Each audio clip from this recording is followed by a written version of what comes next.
अस्सलाम वालेकुम and welcome back students. Dear students, आज हम स्टार्ट करेंगे एक्सरसाइज 1.5 और लास्ट लेक्चर्स में हमने कंप्लीट डिटेल में डिस्कस कर लिया था डिटर्मिनेंट को, एडजॉइंट को, मल्टीप्लिकेटिव इनवर्स को। इसलिए आज एक्सरसाइज करना हमारे लिए बिल्कुल भी डिफिकल्ट नहीं होगा। स्टार्ट लेते हैं क्वेश्चन नंबर 1 से। क्वेश्चन नंबर 1 बहुत सिंपल, आपको फाइंड आउट करना है डिटर्मिनेंट ऑफ अ मैट्रिक्स। ठीक है, फर्स्ट है आपका a -1 1 2 और 0। डिटर्मिनेंट ऑफ अ मैट्रिक्स का फॉर्मूला हमारे पास है AD माइनस BC और यहां पर A है -1, B है 0, B है 1 और C है 2। 0 माइनस 2 इक्वल्स टू -2। ये आपका determinant of A find out हो गया।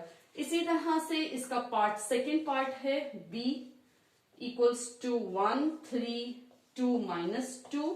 ठीक है, और इसका डिटर्मिनेंट ऑफ बी आपका हो जाएगा -2। डायरेक्ट नहीं करते इसको, 1 into -2 -2 into 3 gives you -2 -6 equals to -8। इसी तरह से सी और डी पार्ट भी बिल्कुल सेम इसी तरह से होंगे। आपने डिटर्मिनेंट फाइंड आउट करने हैं। उसके बाद नेक्स्ट क्वेश्चन आपका आ जाता है find which of the following are singular and non singular matrices.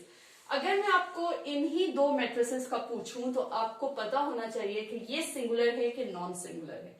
आपको मैंने बताया था लास्ट लेक्चर में कि अगर आपका डिटर्मिनेंट ऑफ ए 0 के इक्वल नहीं है तो वो आपका नॉन सिंगुलर मैट्रिक्स होगा, और अगर आपका डिटर्मिनेंट ऑफ ए 0 के इक्वल हो जाता है तो वो आपका सिंगुलर मैट्रिक्स होगा। ठीक है, क्वेश्चन नंबर 2 आपका यही है। आपको कुछ मैट्रिसेस गिवन हैं जिसमें आपने बताना है कि वो सिंगुलर हैं कि नॉन सिंगुलर हैं। जाहिर है कोई भी मैट्रिसेस को अगर आपको बताना है कि वो सिंगुलर है कि नॉन सिंगुलर, उसका आपने डिटर्मिनेंट ऑफ ए ही फाइंड आउट करना है। ठीक है, determinant of A AD minus BC यानी कि 3 into 4 minus 6 into 2 12 minus 12 equals to 0। अब ये आपका आ गया इक्वल्स टू 0। इट्स मीन कि मैट्रिक्स ए आपका सिंगुलर मैट्रिक्स है।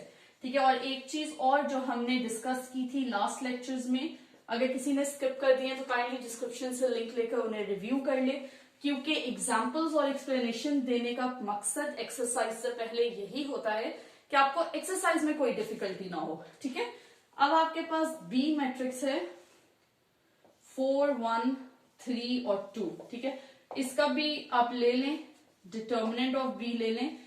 4 into 2 minus 1 into 2 4 2 8 minus 3 equals to 5। It means it is a non singular matrix. ठीक है, और मैंने आपको बताया था कि जो मल्टीप्लिकेटिव इनवर्स है वो सिर्फ किन मैट्रिसेस का पॉसिबल है, नॉन सिंगुलर मैट्रिक्स का। ठीक है, इसी तरह से इसका पार्ट सी और पार्ट डी बिल्कुल एग्जैक्टली सेम ऐसे ही होंगे। मूव करते हैं क्वेश्चन नंबर 3 की तरफ। क्वेश्चन नंबर 3 में आपने फाइंड आउट करना है मल्टीप्लिकेटिव इनवर्स, और साथ में लिख दिया गया है कि if possible, if it exist. ठीक है, और उसका क्या मतलब है कि अगर कोई मैट्रिक्स का डिटर्मिनेंट आपका 0 आ जाता है तो ऑटोमेटिकली वो मैट्रिक्स सिंगुलर मैट्रिक्स होगा, और सिंगुलर मैट्रिसेस के मल्टीप्लिकेटिव इनवर्स पॉसिबल नहीं है। ठीक है, क्वेश्चन नंबर 3 इसका पार्ट 1 देख लेते हैं। ए आपका है -1 3 2 और 0। होप सो लेक्चर 12 और 13 अटेंड करने के बाद आज आपको lecture number 14, it's lecture 14, lecture 12 and 13 के बाद लेक्चर 14 जो कि एक्सरसाइज 1.5 पे बेस्ड है, वो बिल्कुल भी डिफिकल्ट नहीं लग रहा होगा क्योंकि आपको ये सारी चीजें ऑलरेडी पता है। ए इनवर्स आपका इक्वल होता है एडजॉइंट ऑफ ए के ओवर डिटर्मिनेंट ऑफ ए। सबसे पहले determinant of A find out कर लेते हैं जो कि AD minus BC -1 into 0 multiply by 3 into 2 gives you -6। It is non singular matrix, इसलिए ऑफ कोर्स इसका इनवर्स पॉसिबल है। एडजॉइंट ऑफ ए के लिए क्या करते थे कि ए और डी की जगह चेंज की और बी और सी के साइन चेंज किए, यानी आपका ए इनवर्स आ गया है 0 -3 -2 -1 ओवर -6 इक्वल्स टू 0 बाय -6, 0 से कोई भी चीज मल्टीप्लाई डिवाइड करें आंसर आपका 0 ही आता है। ठीक है, इसको सिंप्लीफाई कर लेते हैं, माइनस माइनस कैंसिल हो जाएगा, 3 1 जा 3, 3 2 जा 6, माइनस माइनस कैंसिल, 2 1 जा 2, 2 3 जा 6, माइनस माइनस कैंसिल और 1 बाय 6। ये आ गया आपका ए इनवर्स। ठीक है, इसका सेकेंड पार्ट, थर्ड पार्ट और फोर्थ पार्ट सेम इसी टेक्निक से होंगे। सेकेंड और थर्ड को स्किप करते हैं, इसका पार्ट नंबर 4 कर लेते हैं।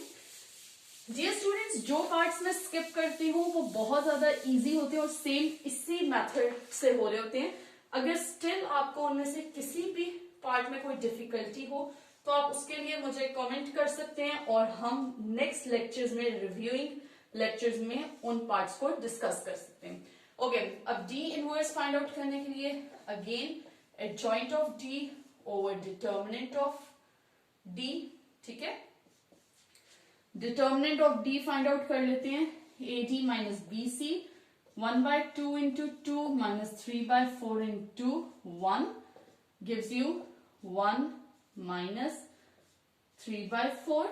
ठीक है, एलसीएम लेंगे, 4 minus 3 over 4 equals to 1 by 4। इसी तरह से एडजॉइंट ले लेते हैं, एडजॉइंट ऑफ डी आपके पास आ जाएगा, ए और डी की जगह चेंज हुई और बी और सी का साइन चेंज हुआ।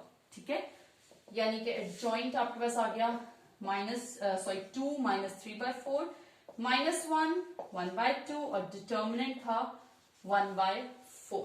ठीक है, 1 by 4 का आपका, आप इसको इस तरीके से भी लिख सकते हैं, 2 minus 3 by 4 minus 1 by 2। अब फर्दर इसको सिंप्लीफाई कर लेते हैं, 2 by 4 minus 3 by 16 minus 1 by 4 1 by 8। ठीक है, अब इधर जो चीज कैंसिल हो सकती है सिर्फ यही कैंसिल हो रहा है, 1 और 2, it gives you 1 by 2 minus 3 by 16 minus 1 by 4 and 1 by 8। ये आपका मल्टीप्लिकेटिव इनवर्स ऑफ डी हो गया। होप सो आपको इस क्वेश्चन में कोई डिफिकल्टी नहीं होगी, और अगर कोई मिसअंडरस्टैंडिंग है तो काइंडली प्रीवियस लेक्चर्स को रिव्यू करें ताकि आपको बेसिक अंडरस्टैंडिंग हो सके और फिर एक्सरसाइज क्वेश्चंस आपके लिए बिल्कुल भी डिफिकल्ट नहीं होंगे। मैथ्स बहुत इजी सब्जेक्ट है, बहुत इंटरेस्टिंग है अगर आप उसमें इंटरेस्ट लें तो। होप सो आपको ये क्लियर होंगे टिल क्वेश्चन नंबर 3। इंशाल्लाह नेक्स्ट लेक्चर में कंटिन्यू करेंगे with question number 4, 5 and 6। Stay tuned to my channel. See you then. अल्लाह हाफिज।